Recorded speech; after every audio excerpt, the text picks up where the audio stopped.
It is so good to be back here. Now, I love Busch Gardens Williamsburg, but it is a bit of a chaotic park.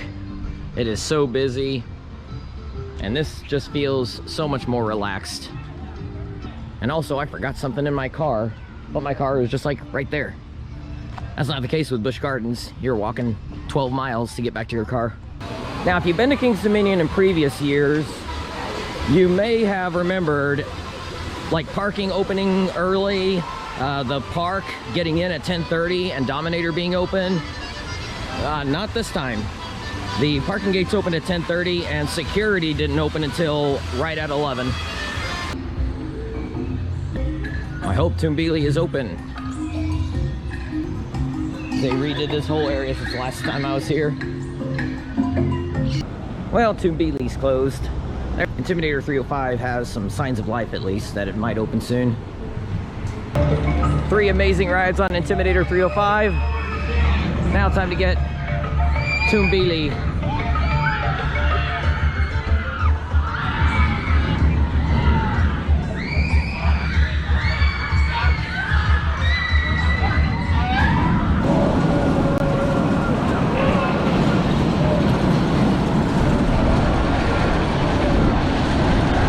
This part gets pretty intense.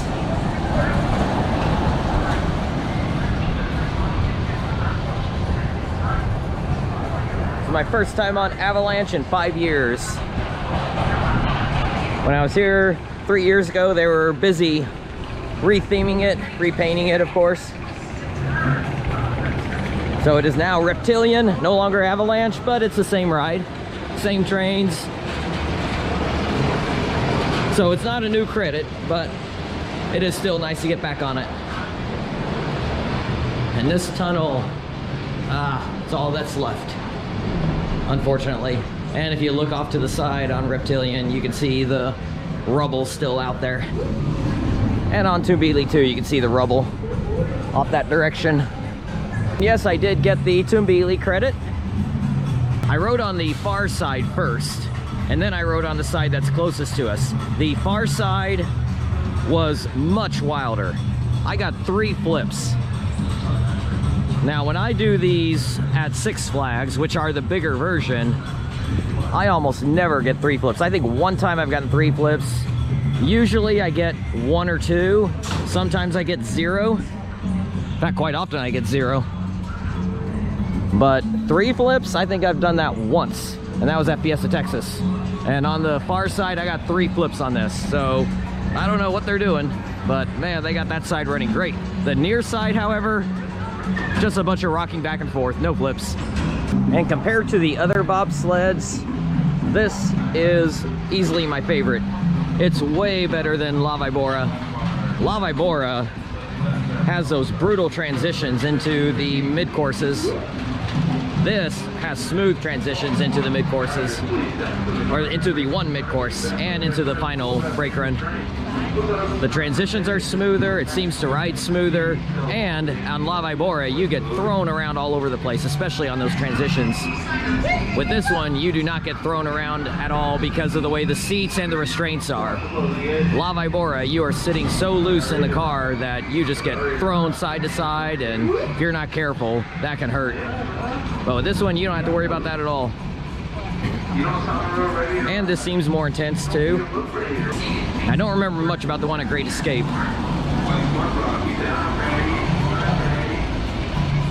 I remember I definitely liked it, but I only got 1 ride. I'm not sure if it's better than this one, but this is way better than Flying Turns at Knoebels. I mean, Flying Turns is pretty tame ride, and it has a 2-hour wait at park opening, and this has maybe a 2-3 train wait, and we're over an hour into park opening now. I love the placement of Anaconda over the water.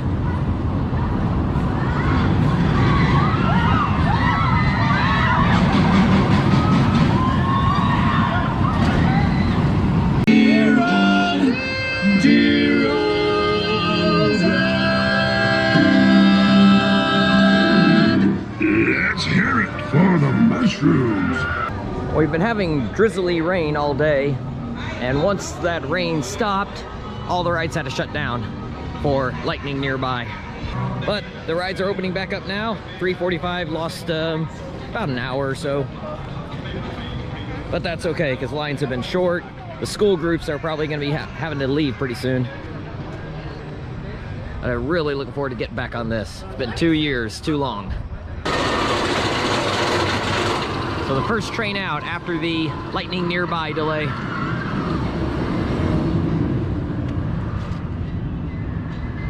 It's been typical for me that I usually don't do this till the afternoon.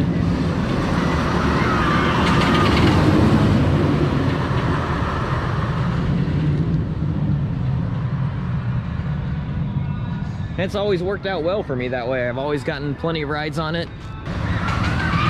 Gives it time to warm up.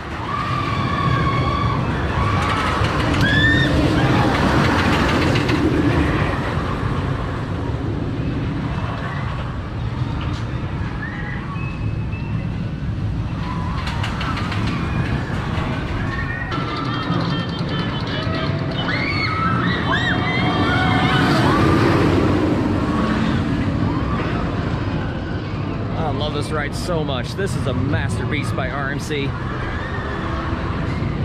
The elements, the layout is just incredible. Even if I wouldn't say it's my absolute favorite RMC, it's probably my favorite layout of any roller coaster. Other than maybe Superman the Ride at Six Flags New England. It is just genius, and I know that they borrowed from Storm Chaser. Without Storm Chaser, we wouldn't have this masterpiece. But hey, they took Storm Chaser's amazing layout and improved on it.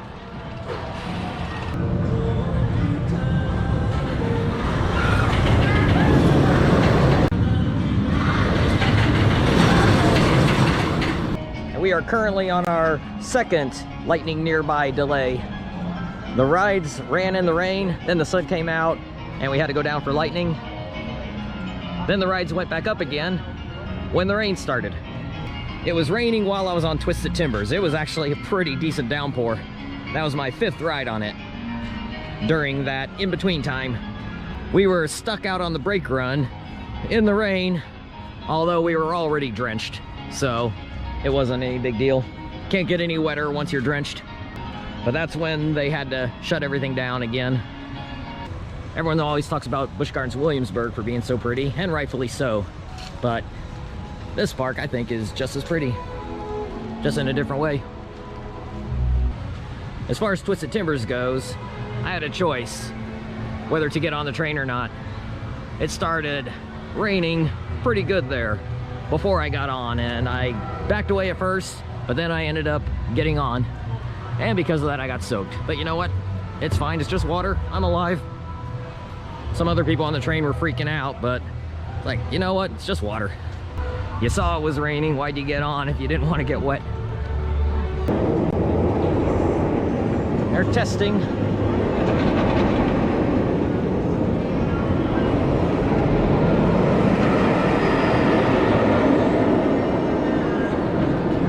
I still have never ridden this during operating hours. I guess that's about to change.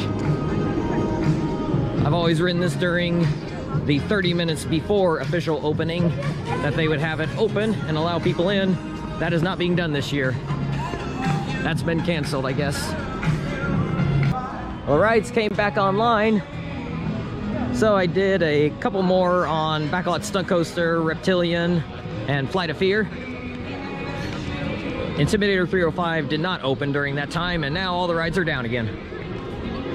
The 4th Lightning Nearby shutdown that we've had today. But with all that, I'm still at over 30 rides done today. But I'm thinking with this 4th shutdown and only an hour and 12 minutes left, I may head on out. I got 2 more days here. The only rides I'm missing are Apple's Apple and Grizzly. And I definitely got to get back on Grizzly. But I got 2 more days to get that. And we're not supposed to have this kind of unsettled weather pattern the next 2 days. So I'm happy with what I got done, even though this is the first time that I've been to this park that I have not gotten at least 10 rides on Twisted Timbers. Now, there was one day I got only 6 rides on Intimidator 305 because of rain delays, but I still got over 10 on Twisted Timbers that day. 7 on Intimidator 305, 5 on Twisted Timbers. Without the weather delays, I would have gotten at least 10 on each. And the carousel can usually run even when there's storms on us. And right now, it's not even raining.